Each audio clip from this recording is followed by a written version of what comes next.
Ta parole est une lampe à mes pieds, une lumière sur mon sentier. Psaume 119, verset 105. La méditation.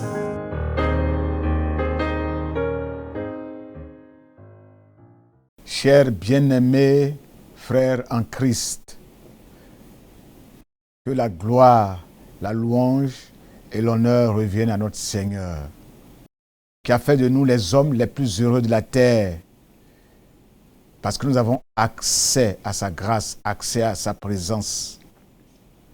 Et ce matin encore, il nous donne sa parole pour nous instruire, pour nous enseigner, afin que nous soyons plus sages, plus intelligents que nos maîtres, que nous soyons plus sages, plus intelligents que nos ennemis, que nous soyons plus sages, plus intelligents que tout le reste des hommes de la terre. Ce matin encore, nous allons mettre sa parole. Et avant de mettre sa parole, nous allons prier pour demander sa grâce, pour demander son Esprit Saint pour nous éclairer. Prions. Notre Dieu, notre Père, nous te bénissons parce que nous sommes les hommes les plus heureux de la terre, parce que nous te connaissons, toi le Dieu véritable. Tu nous donnes la grâce de te connaître, de faire la paix avec toi, de marcher avec toi. Et chaque jour, tu nous donnes une portion de ta parole pour nous instruire, pour nous enseigner, afin que nous puissions être des chrétiens utiles dans cette société. Bénis ta parole ce matin. Fais du bien à chacun de nous. Au nom de Jésus. Amen. Notre texte de ce jour se trouve dans 1 Corinthiens chapitre 15, versets 51 à 58.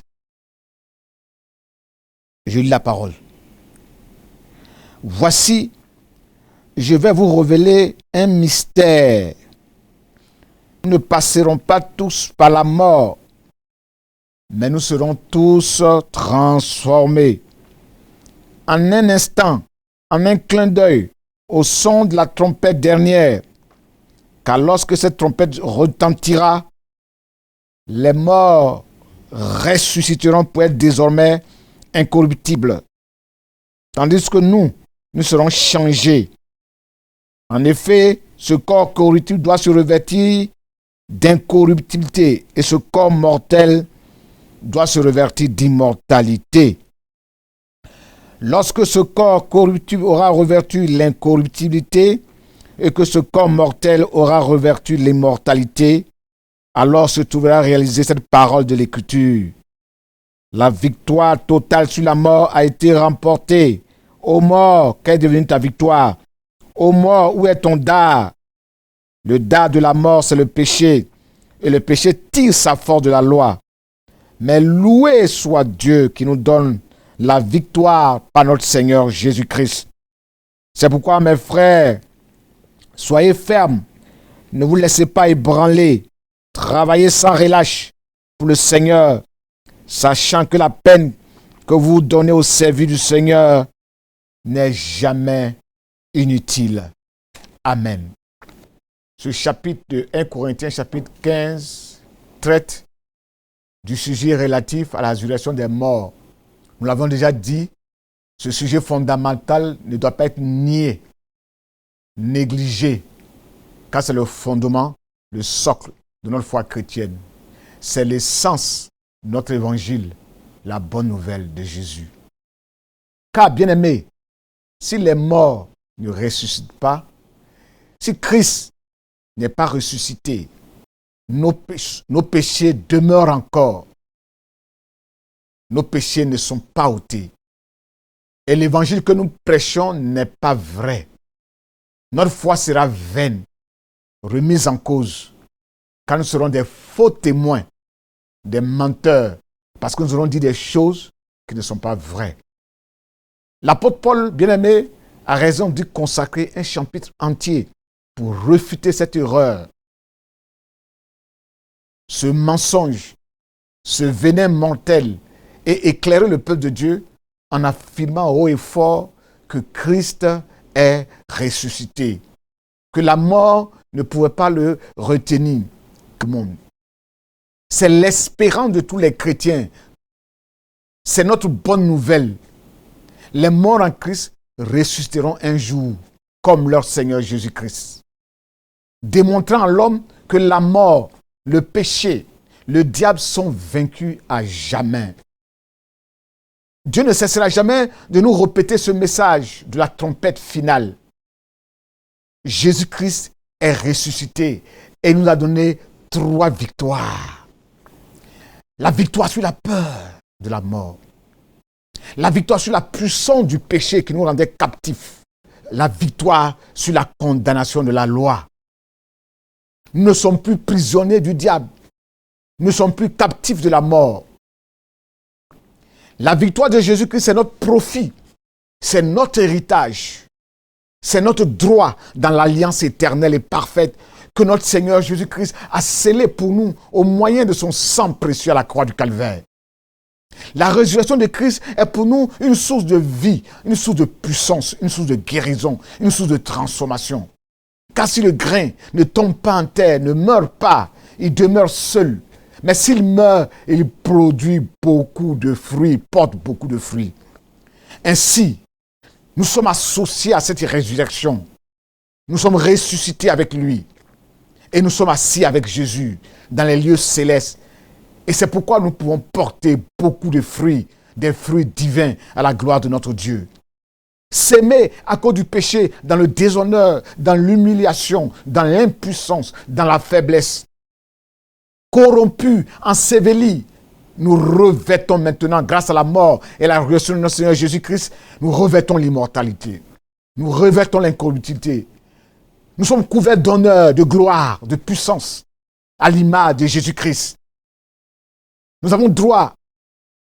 Nous sommes héritiers du royaume de Dieu. La victoire de la résurrection de Jésus-Christ est une victoire totale, parfaite.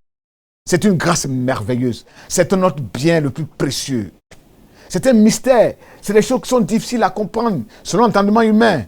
Mais Dieu a révélé ces choses à l'apôtre Paul pour nous les transmettre. Car nous n'avons pas reçu l'esprit du monde, mais l'esprit qui vient de Dieu pour comprendre tous les bienfaits que Dieu nous a accordés par sa grâce, grâce à la résurrection de Jésus-Christ. La victoire de Jésus-Christ est la fin de la loi qui donne la force au péché.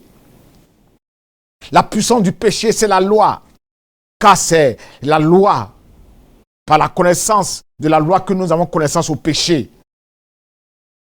Pendant que la loi nous accuse, nous condamne, la grâce de Jésus-Christ nous justifie, nous pardonne, nous sauve, nous libère, nous donne le pouvoir de rejeter le mal, l'impiété et les convoitises charnelles. Par la mort et la résurrection de Jésus-Christ, tout ce qui nous séparait de Dieu a été entièrement ôté. La colère de Dieu, la puissance de Satan ont disparu. La mort, le salaire du péché, qui était un épouvantail pour les hommes, tout cela a perdu son pouvoir effrayant. La terreur du jugement dernier a fait place à une nouvelle espérance glorieuse d'être un jour dans le ciel de gloire avec notre Seigneur Jésus-Christ. La force, le pouvoir de la mort qu'est le péché étant désarmé. La mort n'est plus effrayante pour le chrétien. La mort, au contraire, nous permet d'être introduits dans la présence glorieuse de notre Seigneur Jésus-Christ avec un nouveau corps glorieux. C'est ainsi, puisque nous avons de telles promesses, bien-aimés, puisque nous allons ressusciter un jour avec un nouveau corps immortel qui va être transformé, victorieux sur le péché, ce corps qui va monter un jour dans les airs à la rencontre de son Seigneur, de son Maître. Puisque nous avons de telles promesses, nous devons les laisser, ces promesses-là, avoir un impact sur notre vie chrétienne. C'est-à-dire, nous devons vivre maintenant une vie chrétienne de pureté, de sainteté, loin des souilles de ce monde.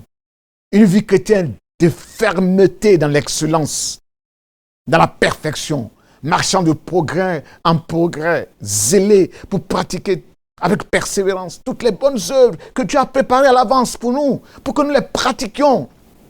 Nous devons résister au diable et nous soumettre à Dieu, sachant que notre pleine activité au service du Seigneur ne sera pas vaine. Nous serons un jour récompensés, bien-aimés, car Dieu n'est pas injuste au point d'oublier les services que nous lui rendons dans sa maison, à l'église, aux frères. C'est pourquoi nous ne devons pas nous lasser de faire le bien à Dieu. Ne pas nous lasser de vivre dans la sanctification. Ne pas nous lasser de faire du bien aux frères en Christ. Nous devons continuer à marcher avec vigilance, avec assurance, avec joie, dans ce monde d'épreuves, dans ce monde des temps difficiles de la fin, car nous savons que notre Seigneur a vaincu la mort et qu'il est ressuscité. Ainsi comme l'apôtre Paul, nous devons chercher à connaître davantage Christ en expérimentant chaque jour la puissance qu'il y a dans la résurrection. Parce que c'est cette puissance de la résurrection qui nous différencie et qui nous distingue des autres. Alléluia.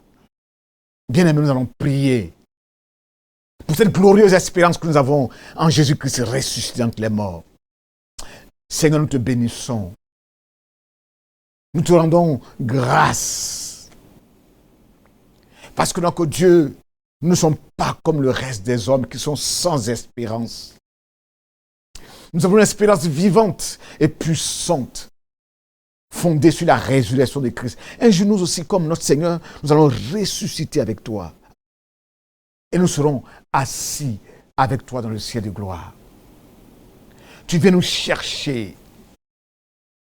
Tu nous as donné la victoire sur la loi, la victoire sur la mort, la victoire sur la peur, sur les craintes, la victoire sur la puissance du péché qui nous condamnait.